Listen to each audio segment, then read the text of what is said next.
ourselves, we do not talk about that because they aren't important, but because they feel heavy, tangled, or misunderstood. These parts don't disappear. They settle quietly like dust in the corners of a room we no longer visit. This is repression. Not loud, dramatic, but quietly powerful. It shapes our inner world, influencing how we think, lead, and live without asking for permission.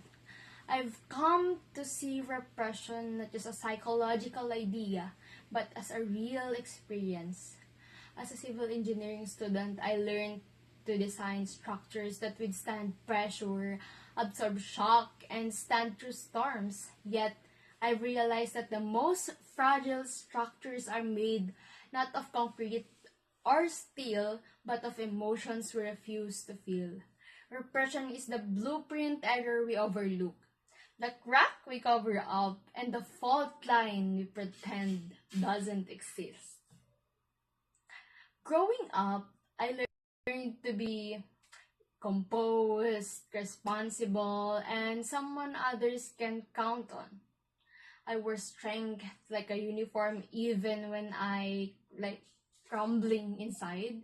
I buried sadness under productivity, anger under politeness, and fear under silence, and I told myself that being vulnerable was a distraction, that emotions were the best managed quietly, privately, or not at all. And for a while, it worked.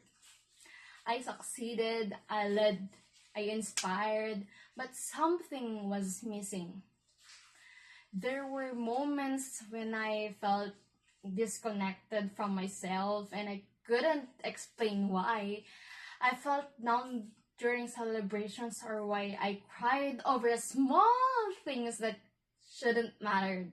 That's the thing about repression. It doesn't disappear. It waits, it builds pressure, and eventually it's find a way out through anxiety, burnout, or sudden waves of emotions that feel out of place. Faith became my anchor. The rosary for me is more than a symbol. It reminds me that I am allowed to feel, to question, to break and rebuild. In prayer, I found the courage to confront what I had buried, and I began to realize that strength isn't the absence of emotion, but the willingness to face it. Leadership isn't about perfection, but being present. Healing begins when we stop hiding from ourselves. So, culturally, repression is often confused with discipline. In Filipino society, we learn to endure, right? Keep the peace and avoid confrontation. Minsan nga, tinatago mo pa. So, hiya and pakikisama shape our interactions often at the cost of our emotional truth. Like, tinatago mo siya kasi nga, nakikisama ka, like, di ba ganon? So, but when silence steps from fear becomes a prison, we must learn to tell the difference between grace and suppression, between humility and self-erasure. As future engineers, we are called to build structures that helps others, but we must also create lives that honor our own humanity. Emotional integrity isn't a luxury, it is a necessity. Repression may be a silent architect, but we choose whether to build with it or break the silence and start anew.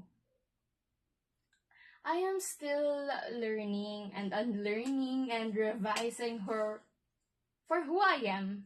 But I know now that every bird emotions hold a lesson. Every silent skip holds a story, and each time